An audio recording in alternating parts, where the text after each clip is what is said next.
What's going on? We're doing a new style review. We are standing up so you can see the single issue CGC slabs I have on the back since we're talking about single issue comic books. What we're talking about today, we are talking about DC Comics' Infinite Frontier number 0, the one shot to kick off the new era in DC Comics beginning in 2021. So what this issue is it's a showcase of almost, basically every ongoing miniseries, event-ish, if you want to call it, series starting up in March in 2021. Starts up this week, actually. So this one, you're looking through the eyes of Wonder Woman, Diana Prince, who in this particular storyline, Dark Knight's Death Metal, vanished, presumed dead, and is now going to be potentially joining the Quintessence.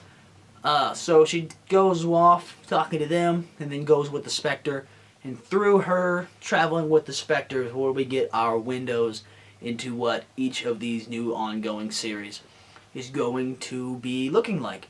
We also find out what DC Future State was. DC Future State, where us, the reader, took the role of Wonder Woman, is the Quintessence was showing her all these potential and possible future scenarios that could be spun out of Dark Knight's Death Metal. So, this, I believe it is 64 pages. It might be longer than 64 pages. It's got a beautiful wraparound cover. Pull it out of the poly bag and show you that real quick. It's got a fantastic wraparound cover on here. There are stories from every one of the creators. Here's the wraparound. See if I can get that all on camera without glare. This is the beautiful wraparound cover. Stories from almost every one of the creative teams. So you got Bendis, Williamson, James Tynion, some other writers, Tamaki. There's a whole bunch in here. I'm butchering the list. Art by a million people. Jorge Jimenez, Joel Jones. Of note, Michael Yannins. I think Michael Yannin did this cover. Jurgens and Yannin on the wraparound cover. It's a fantastic cover. It's a fantastic issue. I loved it. Most of it. There's a couple things in here that I don't like. The ending is dope. So starting off with the obvious thing that I think nobody likes is that Brian Michael Bendis and DC Comics is attempting to rename Black Adam Shazadam. That is awful. This is like the worst name in all of DC Comics. So hopefully that doesn't stick. You see in this issue Superman's like, you mean Shazam? Oh, that's Black Adam. Even Superman in the issue is like, no, his name's Black Adam.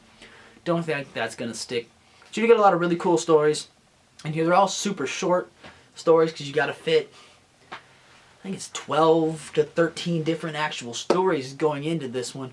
You got a nice one with Alan Scott, Superman, Jonathan Kent, Batman's in here with a Joker attack in Arkham, which it leads to a death of a very prominent Batman villain. Again, no spoilers. One of my favorite Batman villains is dead now, which kind of sucks, but hey, what are you going to do about it? You see Wonder Woman in the Quintessence. You see John Stewart and Simon Baz. Yeah, this guy right here, John Stewart and Simon Baz with the Teen Lantern going to Oa for the first time.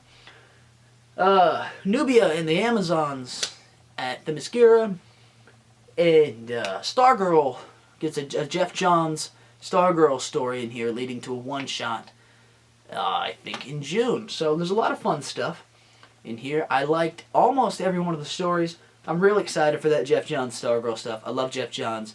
Stargirl's an awesome character. It's Jeff Johns' breakthrough character. Stars and Stripes 0 will one day be on this wall behind me in the 9.8. So, or a wall, not necessarily this one, but it'll be up here on the wall eventually. I enjoyed this issue quite a lot. Now, I said I didn't really like the Shazadam stuff. That's basically the only thing I don't like is that name that kind of has a throw off on that too. The whole premise of this is Wonder Woman is going around with the Spectre because she suspects there's another looming threat to the DC universe that she just saved. So the Spectre takes it around, try to prove that there wasn't one. Then, at the end of the issue, she turns them down to spin off into her own Cloonan and Conrad series coming up in Wonder Woman 770. I believe that's the second week of Future State. not Future State, of Infinite Frontier, my bad. And we get the ending scene, which is fantastic. I will not spoil it, but we do see the first appearance, I believe the first appearance, of this character. Now, we all knew this character existed before. Okay, let me roll that back. It's not the first appearance of the character. We have seen this character before, but this form of this character might actually be the first time we've seen it in comics. It was a concept in a certain story by one certain insane bald writer that we all basically know exists, we've all talked about, but now it's actually showing up on page, and I believe that part is drawn by John Romita Jr. in the end. A lot of big names on this book, a lot of fun to be had with this book. So, if you read this, and if you haven't read it, you should. If you have, let me know what you thought. I like it. I'm going to give it a rating of out of 10. We're going to do a lot of these single issues like this. No spoilers, just going to be talking about what I think about them. This, I'm going to give it a nice 8.5 out of 10 for Infinite Frontier number 0. Now, what we do learn at the end of this issue that I can say is there are new series coming out at the end. We already knew the Wonder Girl series was coming, but announced at the end of this one, a Tom King miniseries, 8 issues of Supergirl, Woman of Tomorrow starts this summer. And Infinite Frontier is actually not a one-shot. It's going to be a mini-series event style starting in July by Joshua Williamson.